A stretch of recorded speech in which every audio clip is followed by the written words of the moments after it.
We're averaging about 150 demolitions a week right now in Detroit, and you know, it's got to be done. There are about, we think, probably about 40,000 houses that need to be demolished in the city right now. So 150 a week, it's a historic pace. We've never torn down this many this quickly.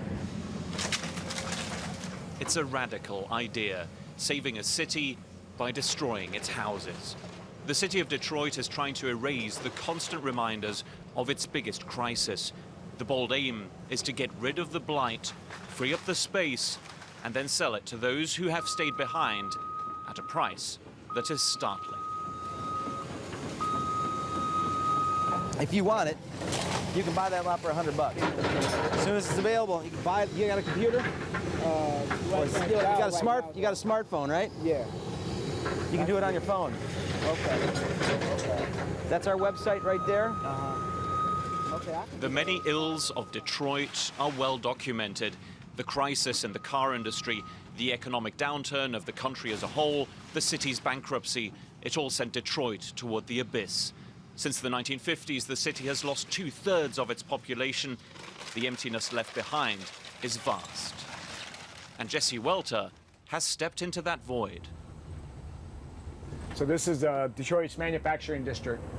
It was. He knows that the desolation of his city fascinates the world over. Did you guys see the movie 8 Mile with Eminem? Yes. Yes. This is the factory in the movie that he was working in right here. It's an active automotive stamping plant. It's called New Center Stamping. These tourists from La Paz in Bolivia have paid $75 each for a tour of Detroit.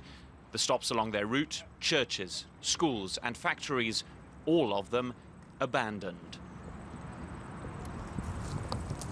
The objective is just to get in as quick as possible. So if you guys follow me right away. The tour guide himself admits that his niche activity is both illegal and dangerous. Yeah, probably don't see anybody anyways, but just in case.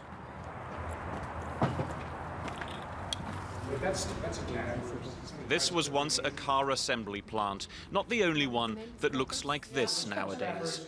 Visitors take in the thousands of square meters that were once a hub of activity, a symbol of Detroit's mighty automobile industry.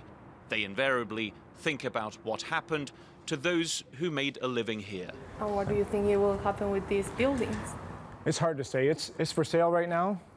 This is for sale? By the city of Detroit. I think they want $300,000 for it. As a Bolivian, I thought the United States was like New York, Chicago, Disney World, all that. And then you come here and you see all this. It's a big surprise.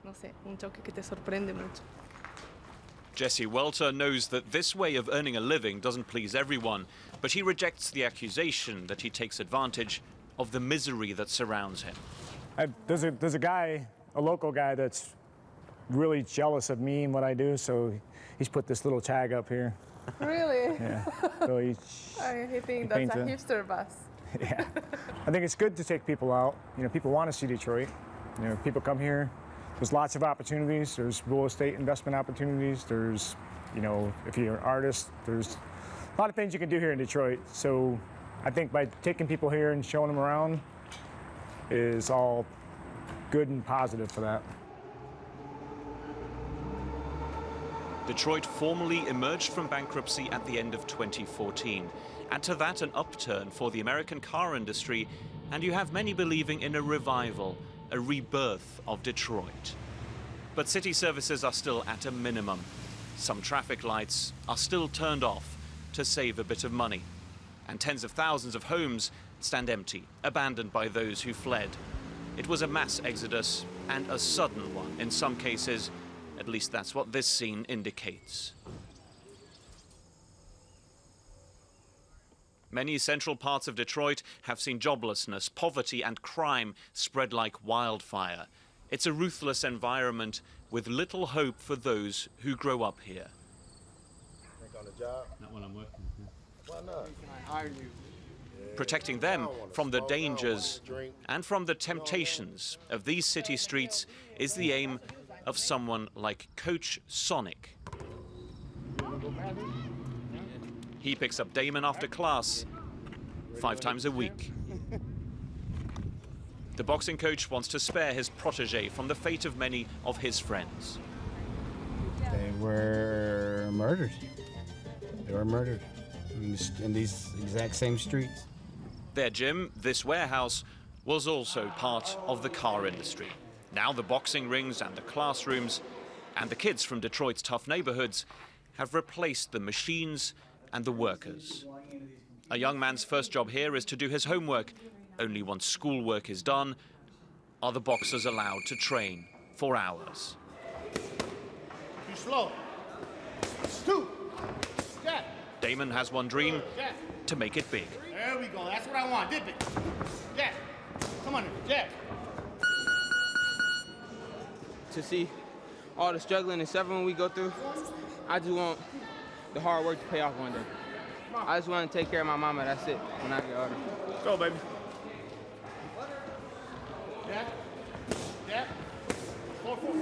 Don't let me see it. A sound mind in a sound body. That's the philosophy of this non-profit youth program.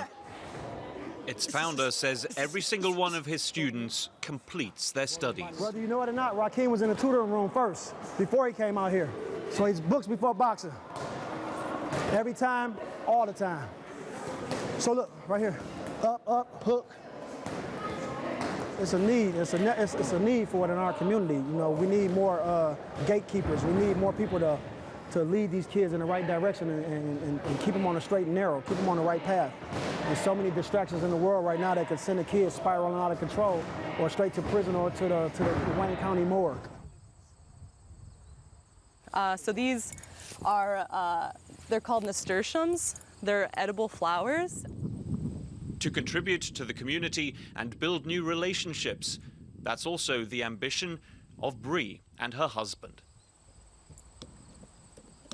There's a lot of kids in the neighborhood as well, and they helped plant the flowers. They also helped plant the greens. They helped turn the compost. So getting like the young kids involved is really helpful. That you're not just using the land, you're actually part of it. These former New Yorkers have created an organic garden where several Detroit homes once stood. Farming, growing food within a city on a larger piece of land than one vacant lot in Brooklyn, and also the opportunity to own our own house. And we were able to do that both here. They bought the land and their house for under $3,000. Puppies! Recent garage sale purchase. For them, Detroit is a land of opportunity and of social experimentation. They live off the food they grow in Detroit's backyard. Their philosophy is think global and act local.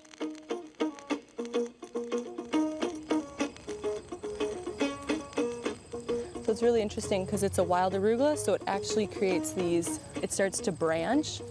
To think of like the whole problems in the city, it can be very overwhelming, but we have to just like, how do we secure these couple blocks? This young couple found their new home in the most unlikely of places, and they did it thanks to the city's tactic of cleaning up some parts of town.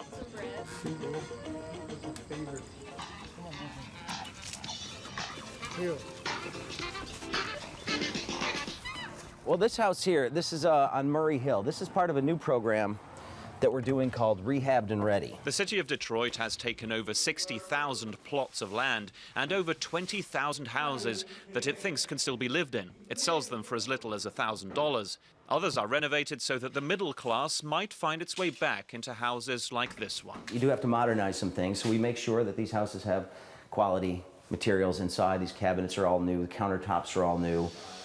The windows have been made burglar-proof.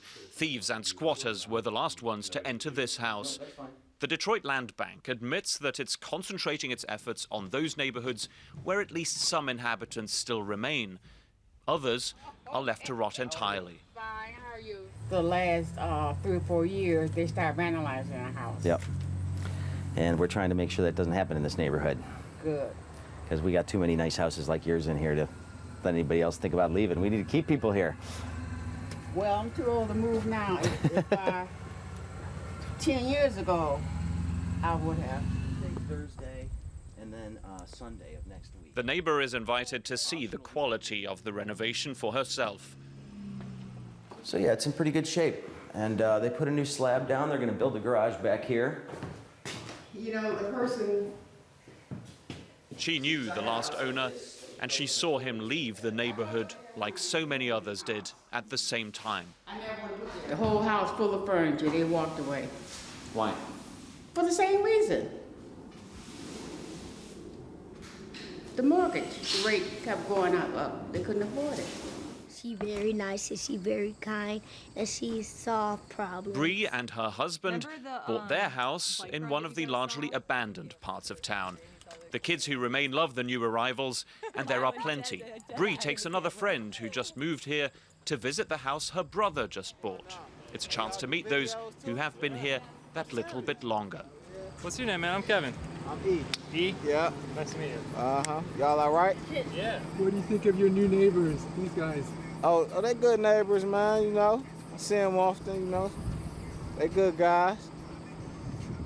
Everything been smooth around here, no trouble, you know, no drama, you know. All right, y'all be safe. Bree and Kevin have unanimous approval in this street, particularly from the younger ones. What do you think of Bree and Kevin? Well, I think, let me tell you how they feel. They feel like a mother and a father to me. Because they help out. It's gonna be all right. It's gonna be all right. Diversity and breaking down social and racial barriers are also the stated goals of the Slow Roll movement.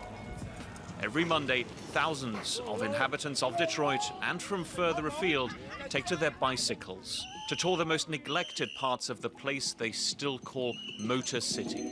It frees my mind. I get to relax and enjoy the music and the good people and ride my bike. That's what I like to do all the time. With everything going on in Detroit, everybody's scared to come to Detroit. So to see something like this, it definitely helps a lot. It helps a lot. The organizer rejects the idea that this might just be a way for those who are well off to see the misery up close. I could see if it was a bunch of 4,020-something hipsters, but it's just not that. 2 hours of solidarity on bikes doesn't make the harsh reality disappear, though. It strikes you all along the route. Detroit is still the holder of some records it would rather not have. It is by far the U.S. capital of arson. Thousands of cases each year, so many that there are very few investigations. Somebody was trying to set up a drug shop there, so they burned the whole house down, so they wouldn't bring it to their neighborhood. Like, people who try to prevent bad stuff happening in the neighborhood burn down the abandoned houses because the city won't tear them down. Yo, you guys across the street. Midnight, sharks creeping where you sleeping. Don't waste your time. Some houses are razed to the ground, others burn. Nobody seems to be particularly bothered anymore. Over here, you kind of get used to it. I'm used to hearing ambulance, fire trucks, police cars, gunshots. You kind of get used to it after a while. It's kind of sad, but I mean, that's kind of the city I live in, so. I hear people don't know me, so let me say where I'm from. I'm from Detroit, Michigan, that's the village of the slums. Respectful was a trait that I thought I could overcome. Now I have to eradicate the scum, so it's time to be troublesome. Street rappers.